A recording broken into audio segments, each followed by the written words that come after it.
sepertinya masuk ke dalam satu ranah yang sangat dangerous ya, yang sangat berbahaya karena pemberian gelar ini kan juga dalam tanda kutip itu kan juga mengaburkan sejarah masa lalu. Dulu mungkin Pak Jokowi ya wis aku pengen 1 periode saja, tapi kok lama-lama enak 2 periode, setelah 2 periode pengen 3 periode.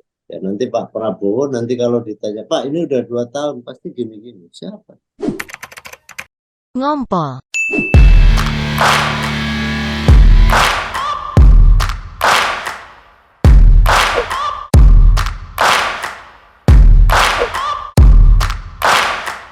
Hai guys, apa kabar lo hari ini? Semoga baik-baik aja ya guys. Ketemu lagi nih di Ngumpul Ngompol. Ngumpul ngobrolin politik bareng gue Debbie Wage dan seperti biasa guys, gue ditemenin oleh politisi kesayangan kita Mas Ahmad Rafiq. Malam Mas, Selamat malam. gimana nasi gorengnya enak? Enak. Kita lumayan malam hari ini ya, kayak mau ngeronda loh ini loh. Kita mulai membicarakan politik ini. Tapi tetap seru ya Mas? Begitulah kira-kira. Selalu hot. Begitulah. Selalu hot, karena topiknya juga akan hot-hot lagi nih. Tapi sebelum kita ke topik, kita sapa dulu nih wartawan senior kesayangan kita, Mas Sururi Alfaruk. Malam, Mas. Malam, malam. Masih seger ya, malam-malam gini ya. Ya. Karena yang mau kita obrolin ini juga lumayan seger nih. Soalnya kita mau ngomongin soal, mau nanya nih tanggapannya Mas Sururi dulu deh. Tentang pemberian jenderal kepada Pak Prabowo ini maknanya apa ya, Pak Sururi ya? Aduh, ini mau yang ringan-ringan atau mau yang serius ini? Yang ringan dulu deh, ringan dulu deh. Ya, saya melihatnya begini ya. Kalau yang sifatnya ringan-ringan itu begini. Jadi ya ini saya melihatnya sebagai aksesoris saja karena eh, ya atau conditioning lah karena eh, Pak Prabowo ini menurut versi Pak Jokowi ini kan eh, sudah akan menjadi manten kira-kira begitu. Jadi dia didandani didandani agar lebih gagah, lebih keren gitu. Ya seperti halnya kalau orang mau jadi manten itu dibuat eh, lebih wah lah, lebih yang nanti pada acara puncaknya itu eh, lebih berbeda gitu. Jadi ya kira-kira begitu ya, ini hanya semacam conditioning atau agar apa ini masyarakat itu digiring bahwa memang eh, Pak Prabowo ini dalam waktu dekat akan disahkan, kalau nanti benar-benar disahkan ya, kalau disahkan akan menjadi presiden, maka Pak Jokowi ini membuat conditioning kepada masyarakat agar apa tuh proses menuju ke sananya itu smooth gitu, sehingga hal-hal yang terkait dengan kewibawaan, hal-hal yang terkait dengan penguatan-penguatan simbol-simbol dari seorang presiden itu kemudian diatur sedemikian rupa agar pada saat hari hanya nanti memang ada sesuatu yang fresh, ada sesuatu yang baru begitu. Itu santainya. Ya itu santai, itu Kalau santainya. seriusnya apa nih Mas? Tapi yang mungkin agak seriusnya ya mungkin begini. Ini kan memang ada apa ini level gap ya. Posisi Pak Prabowo ini kan kalau dia sebagai tentara itu ada level gap dengan jenderal-jenderal yang lain. Kan dengan Panglima yang sudah bintang 4, Kasat bintang 4, kemudian juga jenderal-jenderal lain yang ada di pemerintahan itu kan banyak yang bintang 4. Nah, sementara Pak Prabowo itu kan masih pada saat dia diberhentikan dari dinas kemiliteran itu kan dia baru menyandang Letnan Jenderal. Pada saat itu kan dia sebagai Pangkostrat. Jadi dia bintang, karena ada level gap inilah yang kemudian Pak Jokowi sebagai presiden menaikkan pangkatnya menjadi bintang 4 sebagai jenderal kehormatan, menjadi bintang 4 itu. Nah, ya jadi di situ ya kan di situ biar tidak ada lagi namanya level gap lagi dengan jenderal-jenderal yang lain. Nah, kemudian yang berikutnya ini yang juga agak serius juga, bahwa yang lebih serius. Ya, yang agak serius juga, kan yang dihadapi sekarang ini kan ada pertarungan politik yang juga melibatkan jenderal-jenderal lain yang juga tidak puas dengan situasi politik sekarang ini, ya kan. Mereka membuat kelompok-kelompok barisan jenderal sendiri yang tidak hanya satu kelompok, tapi ada beberapa kelompok gitu.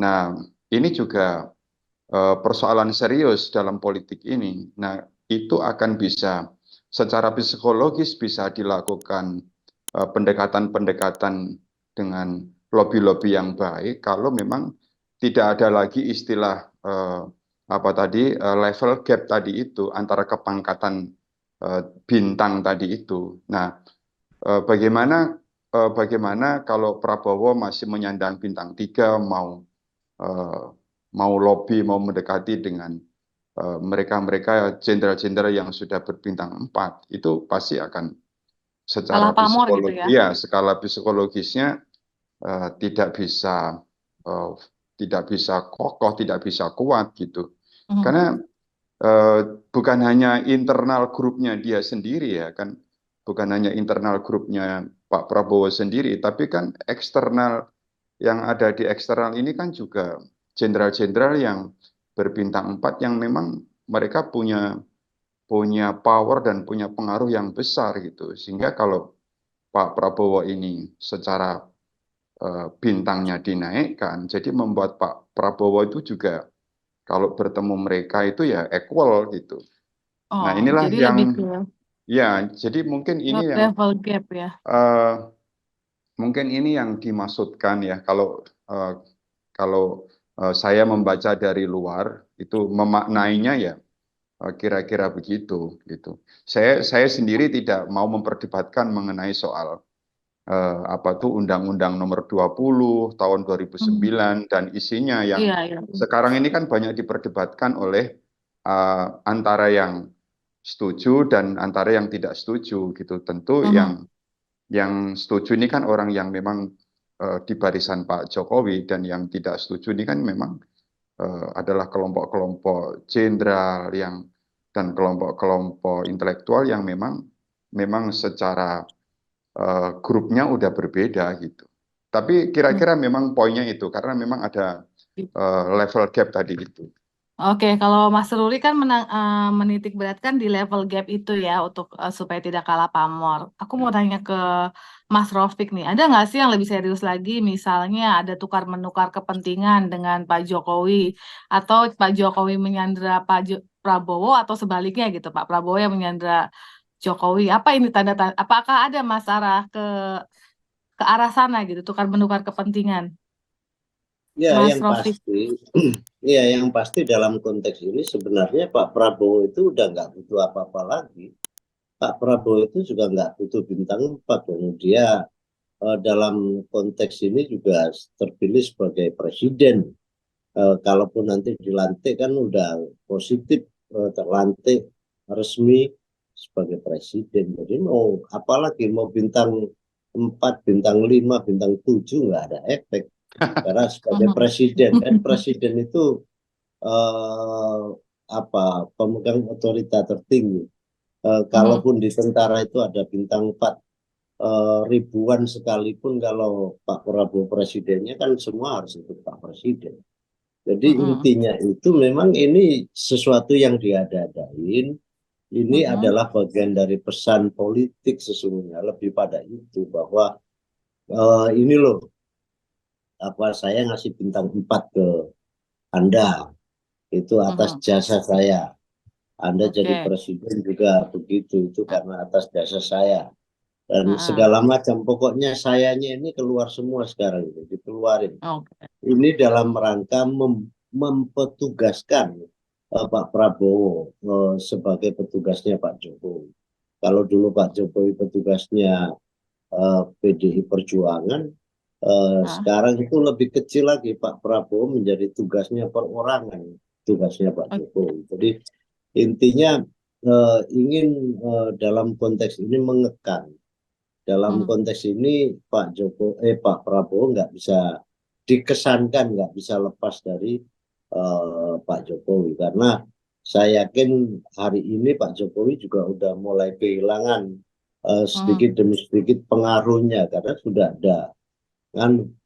sudah ada presiden yang hasil pemilu. Jadi apapun sesungguhnya secara etik memang tidak bisa mengambil keputusan yang strategis karena sudah ada pilihan-pilihan yang dari pemilu itu. Nah, yang kedua, saya juga melihat bahwa karena ingin menciptakan sebuah ketergantungan itu, maka nanti di dalam posisi-posisi strategis di kementerian atau dalam posisi apapun, ya keinginannya Pak Jokowi yang akan mengatur dalam formasi kabinet ke depan. Apa Ini maunya? adalah pesan-pesan kuatnya, tapi dari figur, dari latar belakang Pak Prabowo, saya nggak yakin Pak Iya. Prabowo akan bisa didikte begitu saja. Pasti Pak Prabowo akan muncul dirinya benar-benar sebagai seorang presiden, dan siapapun dia sifatnya hanya memberikan masukan, tidak bisa mendikte. Karena sebagai usernya itu ya presiden Mhm. ketika kabinet itu dipilih dan dibentuk. Apalagi kalau tadi Mas Rofik menyinggung seolah-olah nanti Pak Prabowo menjadi petugas Pak Jokowi gitu ya. Kayaknya nggak apple to Iya, apple ya, karena kan Pak Jokowi nggak punya partai juga, nggak ada iya, kekuatan politik yang ada di belakang Pak Jokowi kecuali elektabilitas dicintai oleh rakyat dulu ya. Sekarang kan belum tentu juga loh kalau kita iya. bikin. Mm-mm. Jadi pasti sebagai presiden 2 periode itu, periode terakhir itu harus siap ditinggalkan oleh partai, harus siap ditinggalkan oleh pendukungnya karena memang Mm. waktunya sudah berakhir.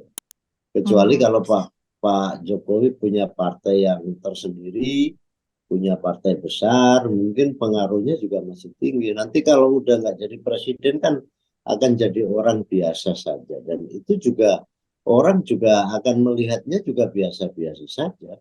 Tidak ada Mm. sesuatu yang istimewa. Yang istimewa itu ya protokolernya lah kira-kira. Jadi Mm. kecuali kalau ada partai besar ya, partai yang menopang Mm. kayak Pak SBY dalam melihat dari riwayat para presiden-presiden ini, yang tidak punya gantungan di partai politik kan hanya Pak Jokowi. Kemarin Betul. punya PDI Perjuangan tapi ditinggalkan kan. Saya nggak tahu apa alasannya, tetapi intinya eh, pasti Pak Jokowi ini dalam puncak kegalauan Mm. dalam konteks kedepannya ya, karena dia ingin mendikte Pak Prabowo, tapi Pak Prabowo nggak mungkin sedikit pun bisa didikte oleh siapapun ya. Tidak hanya Pak Mm. Jokowi, tapi siapapun nggak akan pernah bisa mendikte presiden. Dan itulah Apalagi yang kepentingannya menjadi nggak ada ya, Mas. apa? Kepentingan Pak Prabowo kan kalau kemarin mungkin biar maksudnya ada bantuan pendukung Jokowi untuk menjadi presiden. Kalau udah jadi presiden kan udah nggak signifikan lagi bantuan Pak Jokowi mungkin Ya, pesta untuk kan Pak sudah Prabowo. berakhir. Betul. Pesta kan sudah berakhir. Jadi ya sudah, sekarang sebagai presiden ya tentu akan menata diri, akan menata bangsa ini dalam perspektifnya. Katanya presidensial. Jadi Hmm. perspektif yang dimiliki oleh seorang presiden itu juga akan dilakukan secara secara penuh dengan otoritas. Jadi tidak Betul. akan pernah bergantung lagi kepada orang lain. Dulu sebelum reformasi ada istilah DPA, Dewan Pertimbangan Agung, yang akan memberikan kepada presiden. Kalau pasca reformasi itu kan hanya formalitas saja, nggak ada yang bisa didengar dari Dewan Pertimbangan Presiden. Jadi praktis presiden itu punya full authority. Jadi full authority inilah yang membuat presiden itu punya punya kepercayaan diri yang sangat tinggi, yang sangat kuat, dan praktis orang lain tidak akan bisa arah mengarahkan. Dan Jadi ini posisi Mas Pak Rofi, Jokowi juga akan mengalami itu. Hari ini mungkin apakah didengar atau pura-pura didengar oleh semua partai, oleh Pak Prabowo mungkin.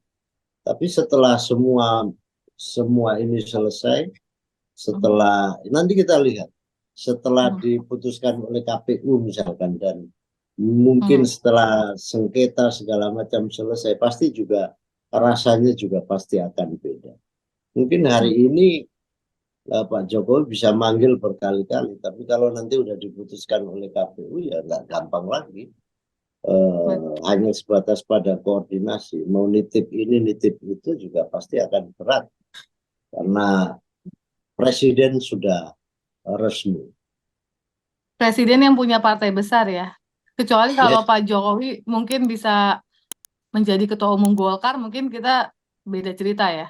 beda cerita. Mungkin. Tapi ini kita tetap ke cerita pemberian gelar jenderal.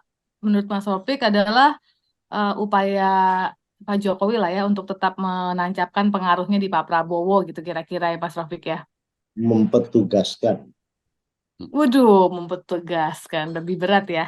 Gimana Mas Ruri Ya, menanggapi kalau komentar Mas ya Rofik?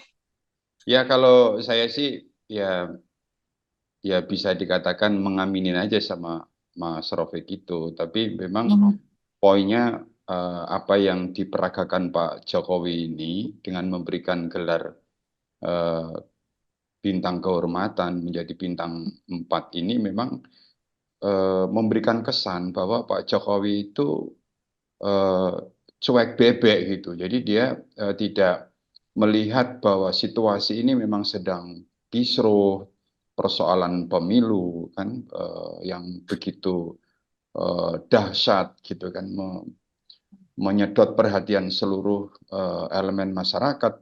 Jadi seharusnya ada perhatian besar terhadap persoalan-persoalan ini, tapi apa yang dilakukan Pak Jokowi itu dengan peragaan-peragaan yang dilakukan ini itu justru dia sepertinya masuk ke dalam satu ranah yang sangat dangerous ya, yang sangat berbahaya karena pemberian gelar ini kan juga dalam tanda kutip itu kan juga mengaburkan sejarah masa lalu itu gitu yang semua orang bisa melihat dengan fakta dengan jelas di mana pada saat itu Pak Prabowo memang sedang bermasalah kan dengan kasus penculikan. Kebetulan pada saat itu saya menjadi saksi sejarah dalam sidang kehormatan Dewan Perwira itu, betul karena memang pada saat itu saya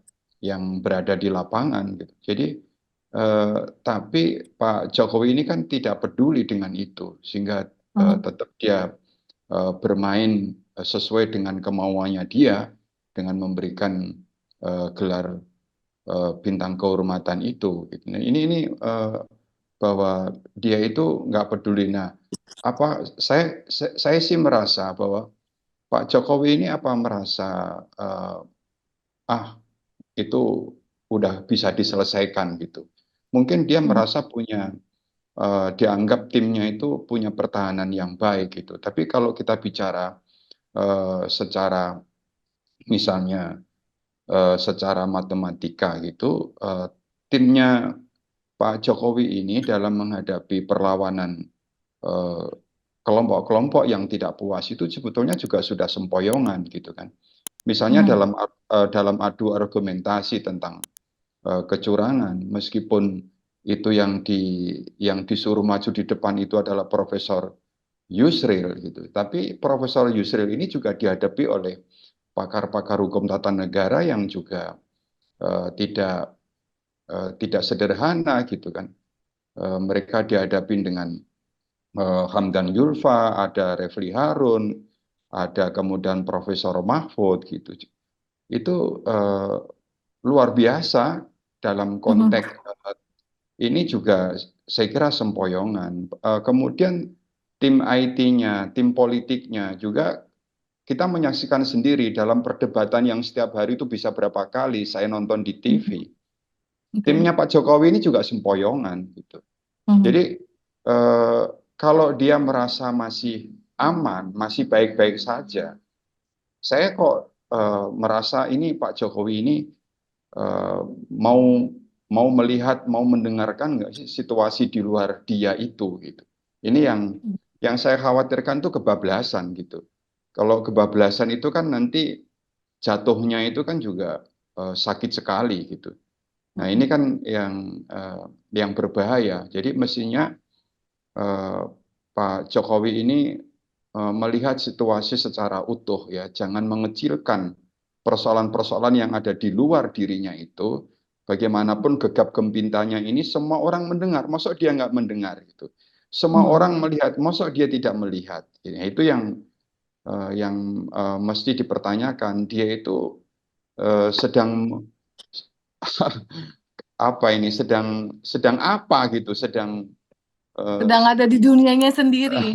apa memang sedang ada di dunianya sendiri atau di dunia lain itu yang apa patut kita pertanyakan. Ini situasi Atau mungkin benar-benar mungkin Mas Ruri ya, yang lebih sedih ya. lagi, sepertinya dia ya udah biar aja lah ibaratnya anjing menggonggong kafilah berlalu gitu. Jadi kayak yang penting saya yang punya kekuasaan, mereka mau ngomong ngomong apa aja lah, yang penting saya tetap berkuasa gitu.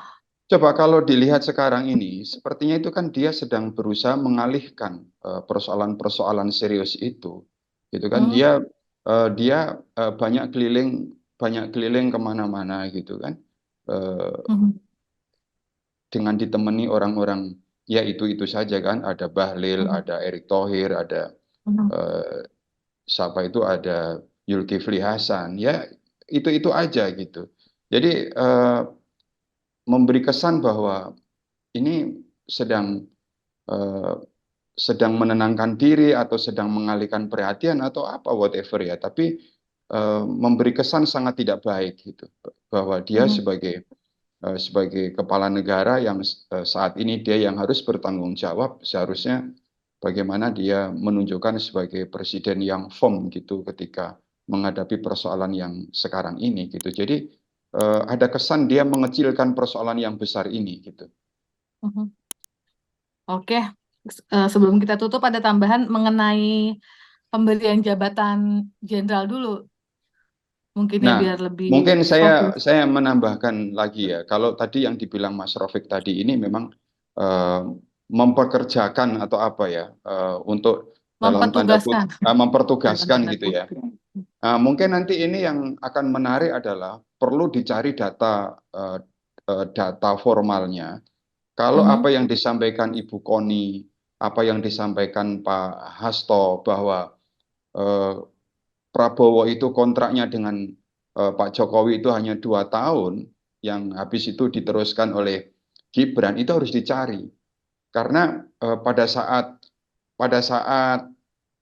Pak Prabowo nanti benar-benar diberi mandat untuk memimpin bangsa ini, memang apa benar mau memimpin cuma 2 tahun gitu. Nah makanya Iya. ya kan, Betul. jangan-jangan ya makanya itu yang juga ini harus kita angkat ini. Apa yang disampaikan Ibu Koni, apa yang disampaikan Pak Hasto, Sekjen PDIP itu bahwa memang sebetulnya kontraknya sama Pak Jokowi itu Pak Prabowo menjadi presiden hanya 2 tahun. Nah habis Mungkin itu lebih baik kalau diteruskan. yang 2 tahun itu Gibrannya saja ya jadi wapres Ini daripada ini Pak Jokowinya. ini yang harus Kan lebih ini yang daripada benar-benar Pak ya. Prabowo-nya. Ini yang benar-benar harus diungkap.